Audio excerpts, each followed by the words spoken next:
Okay, so today I'm over at my mom's house, and she says that she can't get in this storage door. She's lost the key. She has the key to the deadbolt, but can't find the key to that. So this will be a new one for me. I've never done a door lock, but I guess first, before single picking, I'm just gonna see if I can't rake it.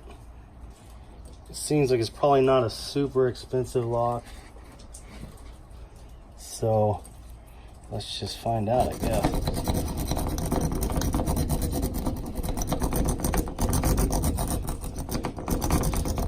Kind of an old lock. I'm hoping it's not really too gummed up.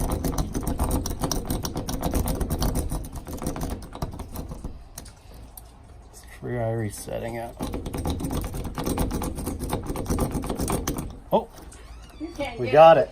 Oh, you did? I did. I got it. Hey.